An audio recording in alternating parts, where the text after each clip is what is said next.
Hello everybody and welcome back to Typical City. Chelsea and Manchester City in the semi-final of the FA Cup. Time to bounce back, Manchester City. A wounded animal we are, and we are now entering into our sixth successive FA Cup semi-final. FA Cup history, that's an FA Cup record. No other English side has ever been to six successive semi-finals, but Manchester City have.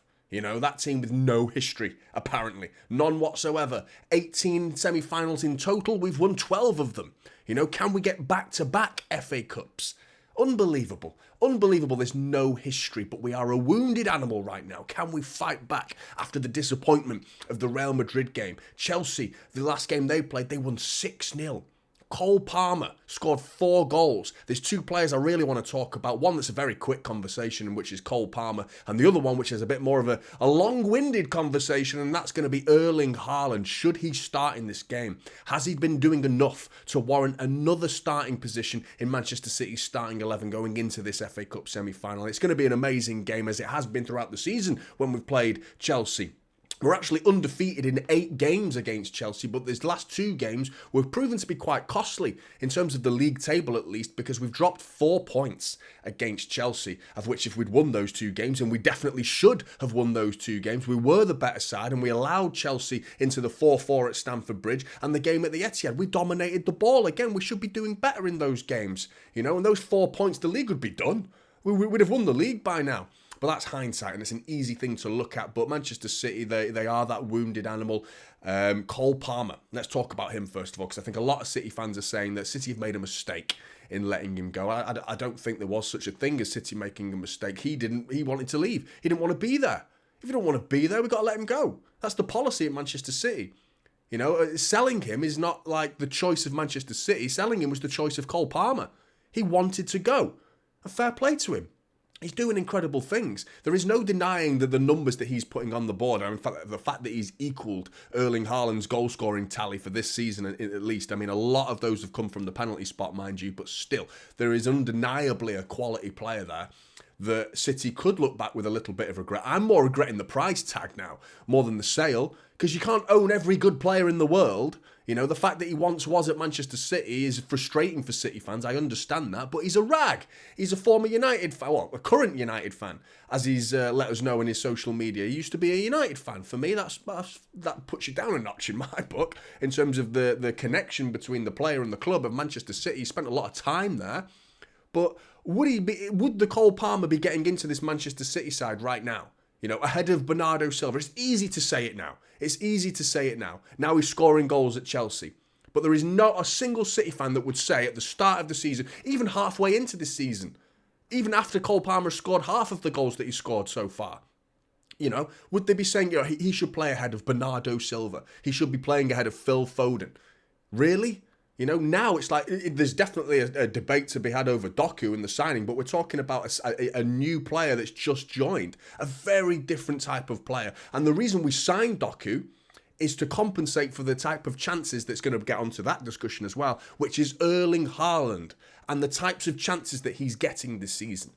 Now, in terms of Erling Haaland, there is a huge debate to be had. I think City fans are looking at it very polarising and very definitive, very black and white. Manchester City fans are looking at the Erling Haaland situation, some of which are going to the extreme of selling him. Get rid of him, he's not good enough. This is following the 50-plus goals he scored last season. The guy's got 31 goals this season in 39 games. In the FA Cup, he's got a goal in every 33 minutes. I know 5 of them were against Luton, but a goal every 33 minutes. As of right now, over the course of the season, he's got a goal in every 105 minutes. These are the definitive numbers that Erling Haaland consistently puts on the board 2 seasons now in a row. It's not as good as last season, but who is? Who is as good as last season? You know, he took the world by surprise. He came into the Premier League and it was an absolute masterstroke from Manchester City to get him for the price that we got him for, first of all. And second of all, how well we integrated him. How much it was a shock to the Premier League that even the people that were saying, yes, he's going to score goals, no one was predicting that he was going to score the amount of goals that he scored. That surprise element is gone. People know what they're in store for. I think we saw it towards the end of last season as well, that he was getting shut out a little bit more. He didn't score in big games, didn't score in the FA Cup final, didn't score in the Champions League final. Teams that were just so focused on Erling Haaland, and now it's up to Manchester City and the player himself to manufacture new ways of creating opportunities for Erling Haaland. And we have got the manager, the perfect manager, the only manager for me that's capable of doing the magical things that Pep Guardiola does in reinventing a new role, not a new role for Erling Haaland, but a new role for the whole team to play to his strengths. Because you give him enough chances, the guy's going to score goals. No matter where he's been, even this season, in what's being considered his worst season, and a season where he's struggling for form and not scoring goals. He scored 31, mate. You know? Let's have it right. The guy scored 31 goals. Now, I understand that there is another side to the argument that I've been very vocal about. There is elements to his game that need to improve. I think his movement needs to evolve. It's not like his movement's bad. It's just become a little bit one-dimensional. He's got this obsession with going to the back post. I've been seeing other videos out there in the last week or so on YouTube making it. I've been saying it all season. He always goes to the back post. Sometimes change your run. Come to the near post a little bit.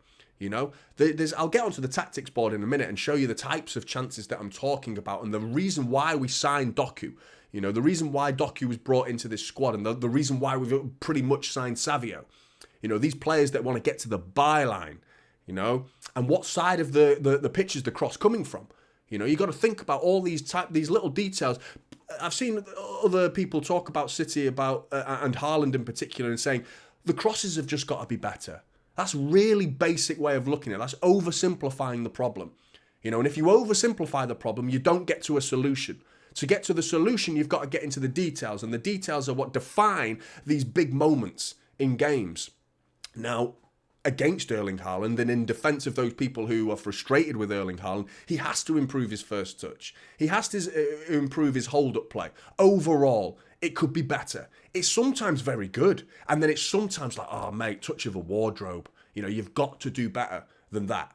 There are times where it's like, wow, that was really good hold-up play. There was a moment where he controlled the ball and he set Jack Grealish away against Real Madrid, and Jack Grealish wasn't quick enough to get his shot away. There's been other moments this season. You go back to the Arsenal game of last season where he brings the ball down and sends Kevin De Bruyne away against Arsenal at the Etihad to make it 1-0. That hold-up play, so it's not like, oh, he can't do it. No, he's just lacking in confidence. And right now, Erling Haaland is absolutely bombarded by defenders. You know, first of all, it's a low block. Okay, so people asking for those through balls to feed Erling Haaland, you're talking about a 5-yard space that has got to be pinpoint precision. Of a through ball, nowadays the through ball, and when you're in a low block, the best type of through ball is a little dink. You know, one that goes just over, like a little golf chip, over a bunker type thing. You know what I mean? Dink it over the back line. Get it over that defence and then hopefully get into a situation. You're talking about threading on the ball, like on the floor to keep it down, a through ball for 5 yards behind a low block. You know, these are the people that you clearly can tell they've never gone onto a football pitch. And I mean, at any standard, 11-a-side at your Sunday league, you know, that's your basics. You know, if you're going up against a team that's camped on the edge of the box, you can't expect through balls, you know. You think about Erling Haaland's second goal away to West Ham last season. That's a through ball from Kevin De Bruyne with 50, 60 yards of space for Kevin De Bruyne to run into. That's what a through ball is. We don't have that space. You know, you just think of the space that he had in that West Ham game as well. When's the last time you saw Erling Haaland this season have that amount of space? The space that we saw at Borussia Dortmund and Molde. You know, teams are too wise to that. And it's not just Erling Haaland, it's City. The way we play is so compact. The best way to stop us is having a low block. Now, the best way around to beat a low block is usually going around a low block, unless you've got players like the Kevin De Bruynes of this world, and the types of crosses that are coming into the box bring into the situation of whether Erling Haaland is getting the best out of this Manchester City side, and whether the Manchester City side is getting the best out of Erling Haaland. Is people say it's all about De Bruyne. Okay, and I think his crossing this season hasn't been anywhere near as good as it was last season. The fact that he got so many assists for Erling Haaland last season, whereas this season, Kevin De Bruyne's not been there for half of the season. He's been out for 5 months, yet Erling Haaland has still got 31 goals. Okay, so going forward, long term, you're thinking, well, De Bruyne is aging. His quality is going to dip, as naturally it does in the evolution of a football player. When they get older, they get worse. That tends to what happened to football players. But De Bruyne is not providing those balls into the box.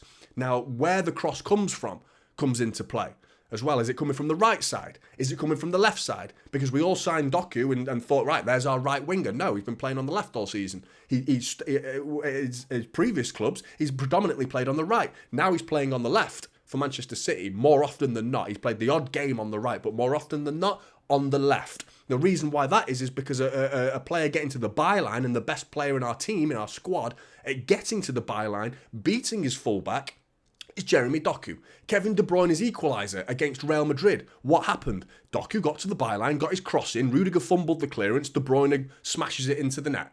It came from a byline situation. We struggle to get to the byline from the right side of the pitch because you're putting Foden out there. You're putting Bernardo Silva out there. They aren't players that want to beat their fullback on the outside because they're left-footed players who naturally want to cut inside and whip it in. Jeremy Doku doesn't care which side he goes. He'll go onto his left, he'll go onto his right. He needs to work on his crossing ability, Jeremy Doku. And it's a lot of the reason why the link-up play is Erling Haaland is looking at Doku is, right, I'll make my run. And Doku's like, no, I'm chopping onto my right foot. And Haaland's like, well, I've already made my run. That cohesion isn't there yet, between Jeremy Doku and Erling Haaland. We have to wait to see this development, this relationship between players grow. Haaland's new to the Premier League still. He's in his second season. Jeremy Doku's brand new. First season in the Premier League. He's 23 and 21-year-old players we're talking about here that need relationship. They need time. They need cohesion. Jeremy Doku getting to the byline. Just think about if you're a left-footed player, you want the ball coming from your left-hand side because that's the one you can hit first time. You don't want to have to wait for it to come across your body to use your right. Think about the De Bruyne miss against Real Madrid. That was a byline cross that came in, that went straight to Kevin De Bruyne. He had to wait for it. There is no excuse for De Bruyne not hitting the target there because he had the time to do it. But you have to wait for the cross. When it's coming from your left side and you're right-footed, you have to wait for the ball. You've got to let it roll across your body and then you strike it with your stronger foot. If you're left-footed there, you can attack it. It comes from the left-hand side, you can go towards it. You can run towards it and whip it with your left foot. Think about the Sergio Gomez cross to make it 5-1 against Manchester United in the 6-3 Manchester derby at the Etihad last season. Go back and look at the fifth goal. Sergio Gomez's cross, Haaland comes, wham, makes it a hat-trick for him, sits down, does the old meditation celebration. That's his ability to attack a cross. You think about the goal against Luton, you know, and there's multiple goals where it's coming on from left-hand side. And Haaland's left foot is coming onto it. Coming from the right-hand side for Erling Haaland, he's either got to use his right foot, which is not his strongest point, obviously, he's left-footed, or wait for it to come onto his left foot. He also has a tendency to go to the back post, which becomes predictable. You send two centre-backs all the way back to the back post and just physically manhandle him. He still hit the bar against Real Madrid with a back post run. So Haaland is not a massive problem. He's being blown out of proportion, this problem that Erling Haaland, and he definitely needs to improve. There's been moments this season where Erling Haaland has missed sitters, absolute sitters. There is no denying that. You can't defend Erling Haaland missing an open goal from 5 yards out. There's no defending that. You know, numerous times that's happened this season, unfortunately. But we saw it at the start of last season, going all the way back to the very, very first game he ever played competitively in a Manchester City shirt. You talk about the Community Shield against Liverpool. He missed an open net. What an absolute sitter. And then what a season followed on from that. So you've got to be careful writing off players like Erling Haaland. Now, we do need an alternative plan. Pep needs to work on something here because the idea of Erling Haaland just like stick to your guns and keep playing it, it has become a little bit predictable. I think he needs to start making a near post run occasionally, pull the defenders out. His movement needs to be adaptable, you know, and we need to wait for the rest of the team to get used to playing with him as well. Jeremy Doku, for example, was a real bright spark in that second half against Real Madrid, and I thought we looked much better. He probably, in hindsight, should have started. You know, is Jack Grealish going to get to the byline, or is he going to keep cutting back onto his right foot to whip it into that back post? We saw that work as well. It can work with the bicycle kick against Southampton. Jack Grealish with the back post, it was a very deep cross. Sit on the other side of the pitch, we saw in that Manchester derby at the Etihad. Kevin De Bruyne's deep cross to Erling Haaland with his go-go gadget legs. Gbadoin comes flying out, and that was a deep cross. These deep crosses, they need pinpoint precision or poor defending. Open defending, space. If you've got space, you can cross it from deep. But you're going against a low block where you can see the ball coming in. Defending a ball that's coming in with the goal behind you here and the cross coming in that way, that's infinitely easier to defend, especially when you've got 3 or 4 defenders around you all handling Erling Haaland. So much easier. So much easier. But if you talk about a cross coming in at the byline, nightmare for defenders. How many own goals have we seen with defenders trying to clear a ball hard and low coming in from the byline? Now, what Manchester City have done alternatively is try the little dink over the top to Kyle Walker to get a late run from the right back position when we've drifted the whole pitch. And I'll try and show that as an example for you in my on the tactics pad in a minute. But in terms of Erling Haaland, we need to get behind him. We need to stay supportive of this guy. He's a kid at the end of the day. He's 23 years old, man. You might think, oh, you treat him like the fully grown adult that we all want him to be. He's 23, man. Like, he's so young. There's so much more growing to do. I go back to, I don't think he'll ever be as good as Harry Kane. I think Harry Kane is the complete package of a centre forward. The greatest centre forward in the world right now. For me, Harry Kane is the number 1. I think Erling Haaland is the best goal scorer, but I think Harry Kane is the best complete centre forward in the world. But you think about what Mourinho did in dropping Harry Kane deep, but Mourinho joined Tottenham Hotspurs in 2019. That's when he took over, and people thought this innovative way that Mourinho employed Harry Kane to play his football was from deep, you know, and people were surprised at first. And Harry Kane started taking corners, again, showing his technique, his ability on the ball. You're never going to see Erling Haaland take corners. Do you know what I mean? So I don't think it is a completely fair comparison, but they do play in the same position, you know. But we need to play to Haaland's strengths, most importantly, and there is time for growth. The point and why I'm bringing Harry Kane up is it took a while for Harry Kane for Mourinho to be insightful enough to see what other areas of the game that Kane can be a damage to the opposition. It wasn't just a striker out and out who started off like that, and then he got moulded into a more adaptable, a more malleable striker. And maybe we could see something along those lines with Erling Haaland, where his game evolves. I don't think it will evolve to the level of Harry Kane, mind you, but I do believe that his game has got room for improvement. And what better place has he got to improve? You know, if you want him to be so one-dimensional, and people saying that he's better off at players like Real Madrid, for example, on the break, transitional phases suit Erling Haaland. But Real Madrid come up against low blocks all the time. He's going to be at a big club no matter where he goes now, Erling Haaland. He's not going to drop to a lower standard and go back to Borussia Dortmund, where occasionally you'll play against a low block. Manchester City, Barcelona, Real Madrid, you know, these big clubs, Arsenal, you know, these Liverpool, these big clubs, they always come up against low blocks. There is no team that faces more low blocks than Manchester City. In Haaland's defence, I'll give him that. But wherever he goes, there's going to be big stages of the season where you've got to pick a lock and go up against a team that presents a low block. That's football. When you get to that standard, that's how the team works. And I got a lot of Real Madrid fans criticising me for saying that for knocking the way they played. They were defensive. I didn't knock it. It was effective. I'm just stating facts. If it insults you that Real Madrid played defensively, that's not my fault. That's not my fault. If you're insulted by the fact that Real Madrid played defensively, then don't support a team that plays defensively against Manchester City. That's on you. That sounds like more of a you problem than a me problem. And Real Madrid definitely played defensively. There's no two ways about it. So even Real Madrid presented a low block against Erling Haaland. And Pep is the man to find these solutions, to find the answers and how to unpick these locks that we're going up against. And there's no better opportunity than proving that against Chelsea, who are definitely going to present a low block and try and hit us on the break. We've got the same challenge that we faced against Real Madrid.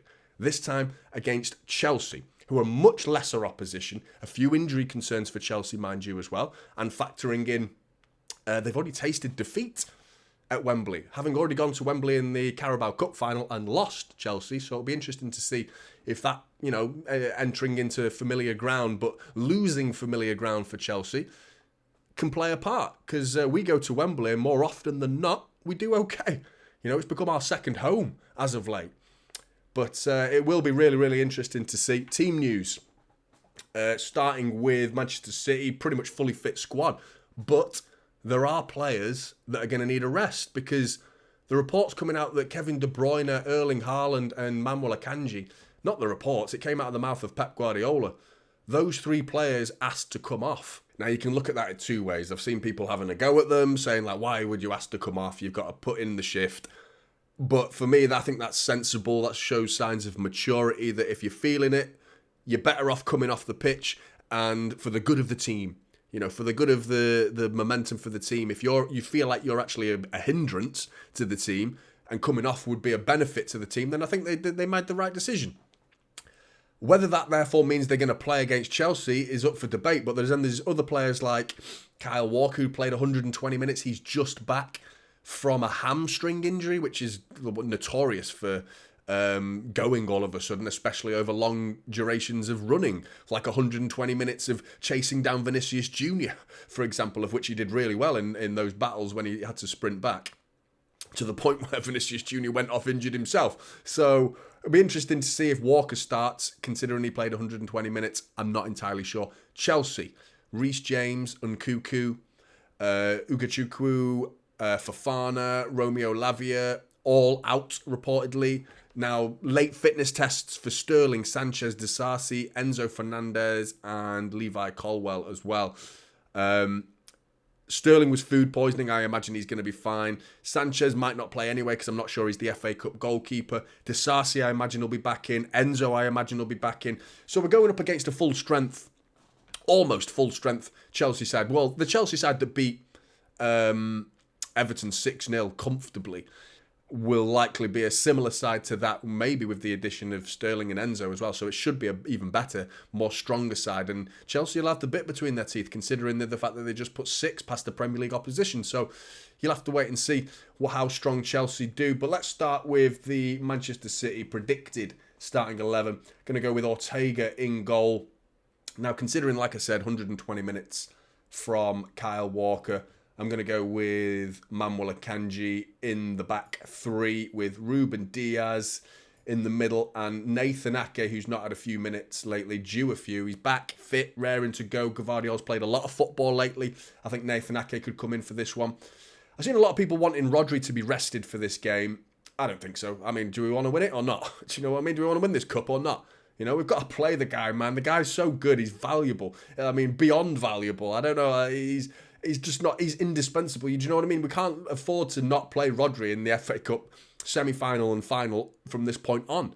I think he's got to play every game for the rest of the season. We've got no more Champions League football to worry about, so we don't need to rest him for any more other than 2 more competitions. So play Rodri. Rodri has to play, surely. Alongside him, I'm going to go with John Stones, who, again, is fit, like Nathan Ake, needs a few minutes. I put him alongside Rodri. In front of them, Kevin De Bruyne is a player that has to come off, with the game being 3 days ago, at the time of playing at least. I'm going to go with Kovacic in the middle, with Felipe in the middle with him as well. Up top, I'm going to go with Erling Haaland. Let's get behind him. Let's stop giving him a load of shit, because it's getting a bit tiresome, isn't it? Getting a bit old. 31 goals, 50 goals last season, over 80 goals in 2 seasons. Yeah, getting a bit old, innit? Let's support him. He's going through a tough time. There's no denying that. I'm not delusional. He's struggling right now. I'm not delusional. But the guy needs support. On the wings is where it gets interesting now, because Bernardo Silva, who played a little bit occasionally on the right, Foden's played on the right against Real Madrid. I'm going to go with Oscar Bob, though, as someone a little bit more explosive. And I'm going to double down with explosiveness with Jeremy Doku on the left. Again, getting into those byline positions. Now, I just wanted to highlight something before I put the Chelsea team on the pitch. This is the situation that Erling Haaland wants. He wants to be getting to the byline to receive crosses here, so he can receive that ball first time, bang, in like that. That's the situation he wants. But with the team playing like this, more often than not, we've drifted over to that left-hand side and created a situation where Oscar Bob's been tucking in quite often this season.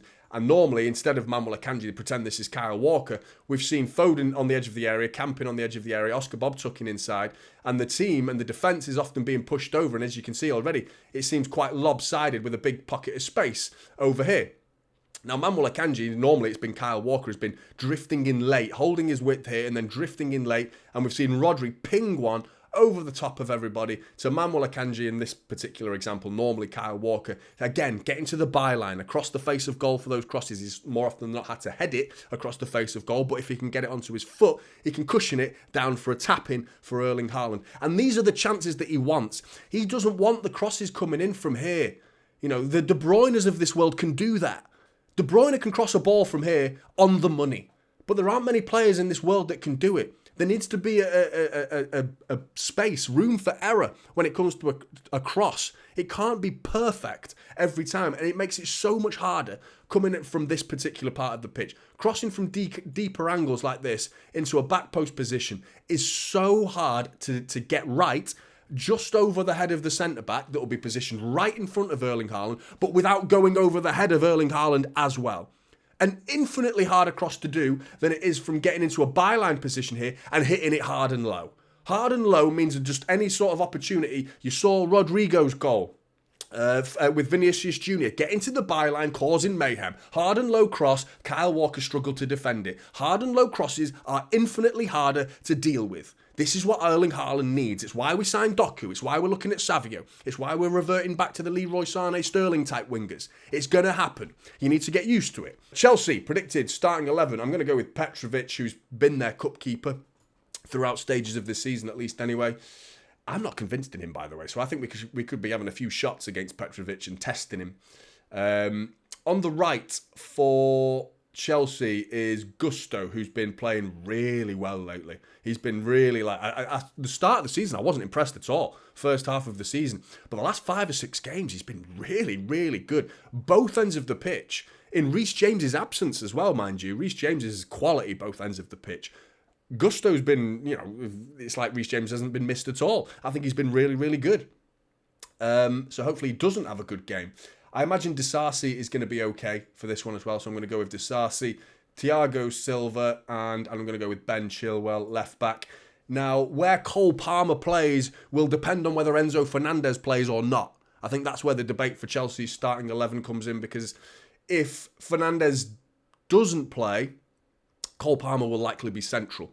If Enzo Fernandez does play, he'll probably tuck in alongside Caicedo like this, and I imagine he probably will play, and then Caicedo, where is he? There he is. Caicedo in defensive midfield alongside Fernandez. That gives the option for Conor Gallagher to push forward, because lately, without Fernandez, Conor Gallagher's had to play there instead. Now, with Enzo being fit, you're going to go up against Conor Gallagher and that press. The press that we've always struggled with. Conor Gallagher has been a pest for Rodri. Every time these two have played against each other, Conor Gallagher has caused major, major problems for Rodri, because he's a workhorse. He's tenacious. He doesn't stop running. He'll get into the face. He'll clip your heels. He's a bulldog. He's a terrier. Not an easy player to play against, Conor Gallagher. So I imagine if Enzo's fit, that's fantastic news to unleash Conor Gallagher a little bit further forward. But that then therefore forces Cole Palmer onto the right rather than being in the number 10 role, which we've seen lately. So swings and roundabouts a little bit there for Chelsea's. The positive news is the Conor Gallagher. But you don't want Conor Gallagher deeper. I feel like from a Chelsea perspective, they're going to want Conor Gallagher doing the pressing. Cole Palmer's not a good presser. He's not going to nick the ball that well off Rodri, compared to Conor Gallagher at least, who's tenacious like that. And I think that suits playing against City, which is bad news, really, if Enzo's back. And I think Sterling, who after food poisoning, you imagine he's back, and he always seems to, lately, the last 2 games, he's played really well for Chelsea against City, obviously got a point to prove. And then Nicholas Jackson up top, which completes the 2 teams starting 11. What is yours? What's your predictions? Do you believe Erling Haaland has still got everything that we need him to have in this Manchester City side? What do you think about Cole Palmer? How big a mistake do you think it actually was? Do you think the club, City, made the mistake, or is it just one of those things? The guy left. The guy wanted to go. Move on. Let's get on with life. Move on. For life without Cole Palmer is not a bad life. Let's see how many trophies Manchester City get without Cole Palmer, and let's have a look at Cole Palmer's trophy cabinet once his career's finished. Because I imagine the players at Manchester City are going to have a bit more of a full cabinet compared to Cole Palmer with the way the 2 football clubs are ran. But get in the comments below. I want to hear your thoughts. Like and subscribe to Typical City, and I'll see you in the next one. This is Typical City now, holding up Silva.